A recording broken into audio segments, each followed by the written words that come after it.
3. Hai Sobat KPK. Balik lagi nih dengan kita di podcast KPK. KPK itu apa sih Kak? Jadi KPK itu punya singkatan loh guys, yaitu Kita Podcast Keagamaan.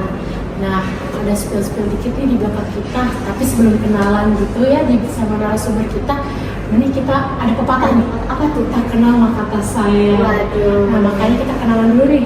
Boleh banget. Perkenalkan semuanya, nama saya Nivia Warid dengan NIM 10402250139. Perkenalkan, nama saya Fadila Zara Tunisa dengan NIM 14022250070. Dan kita sebagai host di podcast KPK. Nah, di belakang kita nih udah ada narasumber yang hebat banget ya. Betul. FYI aja nih guys, jadi narasumber ini tuh mereka sangat aktif di media sosial dan mereka itu sangat aktif secara materi dan juga ngasih informasi banyak hal ke teman-teman gitu lewat media sosial guys. Udah langsung aja nggak usah basa-basi. Mari kita kenalan dulu nih dengan narasumber kita. Boleh dikenalkan Kak? Hai, senang banget ya bisa ada di sini. Wow. Oh, boleh tahu tangan. Oke, di sini memperkenalkan diri. Saya Siti Nuraini Aziza dengan 3 digit terakhir 243 sebagai pemateri hari ini. Dan rekan saya Raja Negawah ini dengan NIM 1402250 saya sebagai rekannya Teh Sisi. Boleh kita sapa dulu ya. Halo. Gimana nih kabarnya hari ini? Alhamdulillah.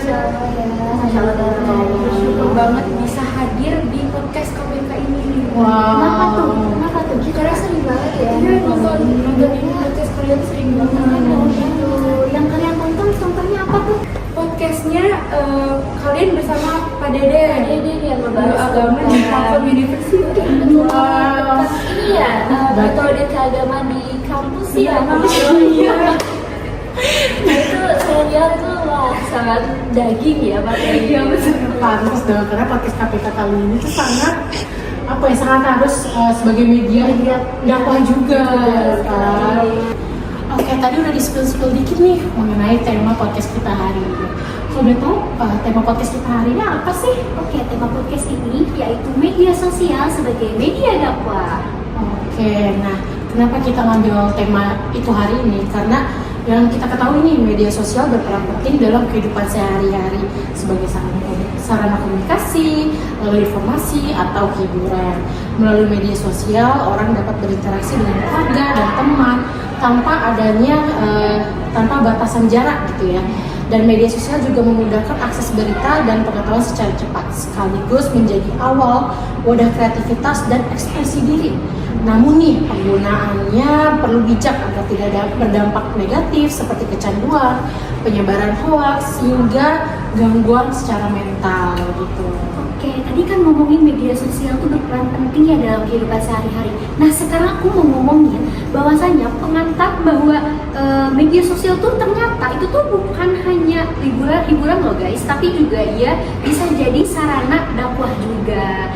Nah, mengapa? Karena media sosial itu nggak hanya berfungsi sebagai sarana hiburan, tapi memiliki peran sebagai media dakwah. Karena yang kita lihat nih di zaman sekarang, perkembangan teknologi itu kan sangat canggih dan juga kita harus memilah juga apa sih dampak positif dan juga konten-konten yang bermanfaat untuk kita semua, benar? Betul. Nah, oleh karena itu, melalui media sosial, nilai-nilai Islam ini dapat dikemas secara kreatif dan komunikatif. Agar apa? Kita juga yang nonton, kalau misalkan yang kreatif dan bagus itu nggak jenuh nggak sih guys? Jadi informasinya pun gampang diserap gitu. Iya. Jadi media sosial zaman sekarang tuh jangan dipakai buat cuma cari informasi secara cepat ya, tapi juga sebagai media dakwah agar kita dapat positifnya lebih jauh gitu ya. Oke, tadi kita udah di-spill dikit nih mengenai tema podcast kita hari ini. Nah, mengenai tema podcast kita hari ini ada pertanyaan nih buat narasumber kita gitu. Menurut kalian dakwah itu apa sih dan tujuannya apa? Oke, sebenarnya kalau dakwah itu sendiri ya, itu berasal dari bahasa Arab, yaitu dari da'a, yad'u, juga dakwatan, yang artinya itu memanggil, mengajak, juga menyeru. Sehingga makna dari dakwah sendiri itu gimana sih usaha manusia untuk bisa mengajak, memanggil, juga menyeru kepada manusia lainnya dalam berbuat kebaikan, juga bisa menetapi sesuai dengan ketetapan yang ada di Al-Quran juga Al-Hadis gitu. Nah, secara singkatnya dakwah itu mengajak kepada kebaikan dan mencegah kemungkaran. Jadi tujuan utamanya agar manusia berjalan di jalannya Allah. Oke, jadi menurut kalian itu betul sekali, aku setuju dengan tanggapan kalian. Kenapa? Karena di sini itu mempunyai makna dan juga isi yang menurutku itu sangat berarti ya, karena itu mengajak manusia lain untuk berbuat kebaikan itu sesuai dengan hadis dan Al-Quran. Untuk apa? Mencegah kemungkaran dan lain sebagainya. Jadi dakwah tuh bukan hanya sebagai media gitu ya, tapi lebih ke tanggung jawab bersama dan bukan hanya ulama gitu ya. Benar banget. Jadi setiap muslim itu memiliki tanggung jawab untuk berdakwah. Jadi sesuai kemampuannya aja. Oke, selanjutnya kita ngomongin tentang topik perkembangan dakwah di era digital nih. By the way, aku sendiri jujur izin. Aku di sini lebih sering pakai aplikasi-aplikasi, contohnya Instagram dan lain-lain. Nah, aku mau nanya nih ke kalian, sebenarnya contoh platform yang sering digunakan atau cocok untuk dakwah menurut kalian itu apa sih? Dan mengapa media sosial itu dianggap efektif sebagai sarana dakwah modern? Aku pengen tahu nih tanggapan Iya kalian. benar, aku juga kepo soalnya, apalagi yang zaman sekarang gitu, yang pengguna media sosial tuh kebanyakan Gen Z, Gen Alpha gitu. Gen milenial pun ada. Iya, sebenarnya. tapi kebanyakan sekarang mah Gen Alpha sih. Iya. Tapi aku juga kepo nih, mau tahu gimana. Nah, kalau platform untuk berdakwah itu banyak ya. Contohnya kayak Instagram, YouTube, apalagi TikTok ya. Nah, menurut aku yang paling efektif itu ya sering digunakan di zaman sekarang ya, Gen Z, Gen Alpha, apalagi milenial itu adalah TikTok. Nah, bener banget sih. Kayak tadi Ika katakannya Instagram, sebenarnya TikTok. Sebenarnya semua platform tuh banyak sih, kayak YouTube pun bagus. Karena kenapa sih media sosial itu jadi sebuah platform yang efektif buat dakwah? Karena kan sebenarnya dakwah itu yang penting isinya ya. Dimanapun kita bisa dengerin ya, yang penting isinya. Jadi kalau menurut aku dakwah era digital tuh suatu sebuah ide yang bagus gitu, ide yang sangat efektif, apalagi di zaman sekarang yang semua tuh sibuk gitu, kayak ada aja kerjaan yang membuat kita tuh kayaknya belum sempet datang ke tempat-tempat dakwah yang profesional. Jadi kayak kalau digital tuh memudahkan banget sih buat kita. Benar, apalagi sekarang di WhatsApp itu ada channel tuh, kayak Ustadz Abdul Somad tuh memiliki channel, jadi bisa kirim pesan-pesan singkat gitu, bisa berdakwah melalui WhatsApp juga bisa. Jadi Sekarang tuh banyak banget ya platformnya jadi kan. gampang kita tuh cari dakwah tuh gampang, dan kita juga jadi lebih bisa reminder, apalagi kan kalau digital pasti pegang handphone atau laptop gitu ya, dan hal itu tuh kita pegang setiap hari, setiap saat. Jadi ya semenit 2 menit lah atau 5 menit gitu. Jadi kita bisa lihat kapan aja gitu ya, kapan aja di mana aja. Betul banget. Iya. Nah, sobat KPK, di sini kalian jangan lupa ya, kalau misalkan menggunakan media sosial itu harus dimanfaatkan sebaik mungkin, apalagi fitur-fitur sekarang seperti WhatsApp dan lain-lain itu udah mulai canggih dan juga sangat bagus. Ya apalagi kayak zaman sekarang cewek-cewek apa-apa buka TikTok, kalau mau ngaca buka Iya. TikTok. Iya, tren-tren zaman sekarang. Nah sekarang bisa nih diganti dengan dakwah-dakwah yang lebih bermanfaat gitu. Nah tadi kita udah membahas gitu media dakwah apa sih yang menurut kalian cocok gitu buat Gen Z, Gen milenial, hingga Gen Alpha gitu ya. Tapi untuk kalian sendiri nih, kalian lebih memilih dakwah konvensional atau melalui media sosial? Media sosial dong pastinya. Karena tadi TikTok ya udah disebutkan gitu ya. Nah, menurut kalian nih benefit atau hal positif apa sih yang bisa diambil kalau dakwah melalui media sosial? Contohnya seperti TikTok tadi. Kalau menurut aku sih sebenarnya 50-50 ya, konvensional maupun digital. Kalau misalkan dakwah konvensional itu kan biasanya kita bisa bertatap langsung ya sama pematerinya. Jadi menurut aku itu bakalan hikmah atau materinya bakal lebih nempel. Tapi memang nggak semua orang tuh bisa mendatangi dakwah konvensional. Jadi dengan adanya dakwah digital itu jadi salah satu solusi. Jadi sebenarnya dua-duanya sama-sama benefitnya punya sama-sama bagus sih, dan disesuaikan aja gitu sama keperluan kita sebenarnya. Benar, jadi salah satu keunggulan media sosial itu sebagai media dakwah adalah jangkauannya luas gitu. Dan dakwahnya bisa dikemas lebih kreatif dan menarik ya. Misalkan apalagi buat gen milenial, gen alpha, gen Z itu kan pasti pengennya yang di luar nalar gitu. Betul banget, yang ada sedikit hiburnya gitu ya. Oke, selanjutnya kita ngebahas tentang etika berdakwah di media sosial. Nah, aku pengen tahu nih dari sudut pandang POV teman-teman yang ada di sini. Kan kita tuh banyak ya sering melihat konten-konten, terus juga video-video yang bermanfaat, edukatif dan lain sebagainya.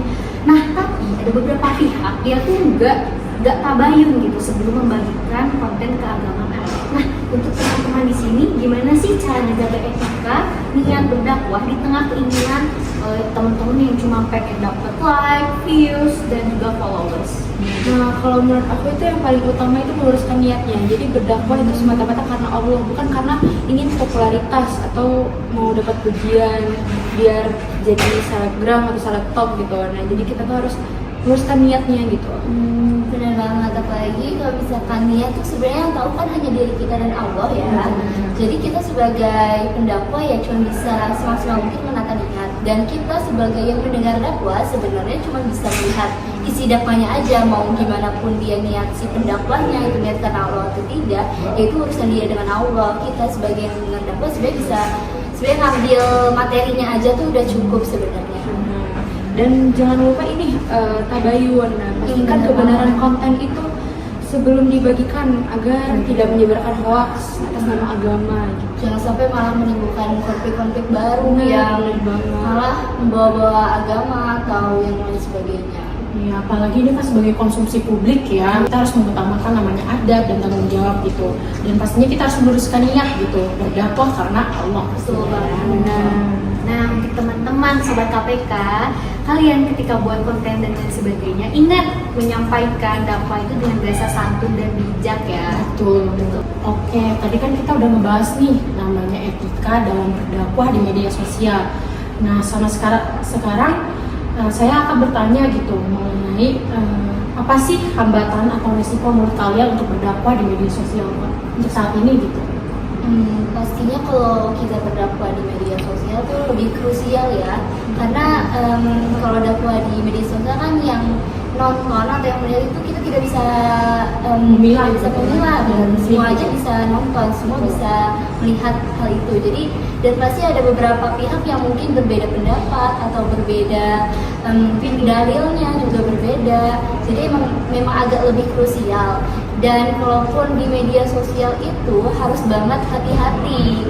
Jadi kalau misalkan mau dakwah di media sosial harus banget lebih hati-hati dalam tutur katanya, dalam tata bicaranya, itu harus lebih dipilah-pilih sih. Benar, belum lagi perdebatan di kolom komentarnya yang berbeda pendapat gitu ya.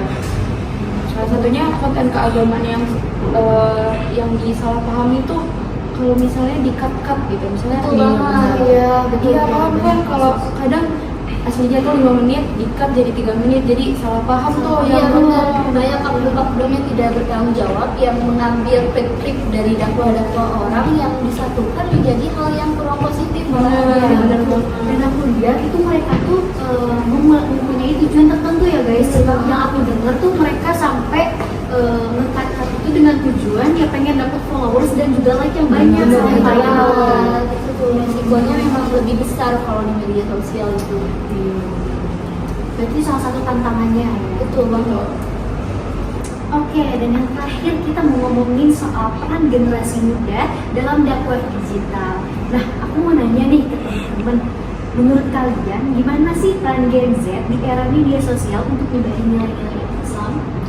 Nah, menurut aku nih generasi muda tuh punya peran besar dalam dakwah digital karena mereka adalah pengguna aktif media sosial.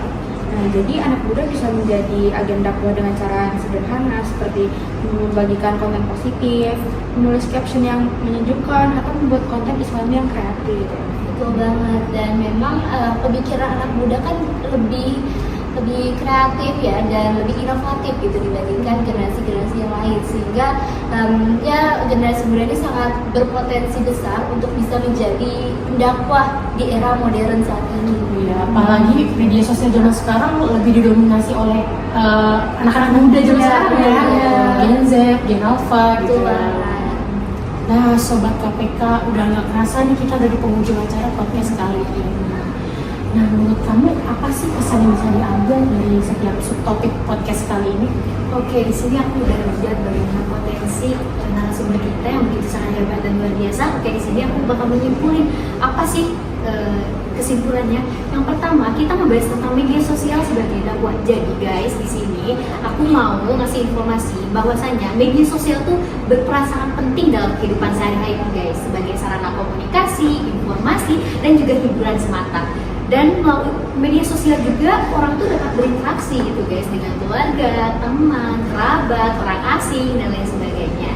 Nah, media sosial itu nggak hanya berfungsi sebagai hiburan, tapi memiliki peran penting. Apa aja tuh? Yang pertama, makna dakwah dalam Islam. Kita harus tahu makna dalam dakwah Islam itu seperti apa. Kemudian perkembangan dakwah di era digital. Ada juga keunggulan media sosial, etika berdakwah juga. Dan yang terakhir, tantangan dan juga peran generasi muda dalam dakwah digital. Jadi mari kita gunakan media sosial itu secara bijak, santun dan islami. Nah, jadi serta menjadikan sarana dakwah yang membawakan manfaat. Kita juga harus bisa meluangkan waktu kita dalam 24 jam itu untuk bisa mendapatkan dakwah seminimal mungkin. Iya. Berarti motivasi yang bisa kita ambil dari podcast kita hari ini tuh, media sosial bukan hanya tempat mencari hiburan, tetapi juga ladang amal ya teman-teman sekalian. Setiap konten positif yang kita bagikan sekecil apapun bisa menjadikan jalan hidayah bagi orang lain gitu ya. Di era digital ini berdakwah tidak hanya gitu selalu harus dari mimbar, tetapi bisa dimulai dari unggahan, komentar, dan sikap kita di dunia maya. Gunakan media sosial dengan bijak, karena jejak digital bisa menjadi saksi kebaikan yang terus mengalir pahalanya. Betul banget.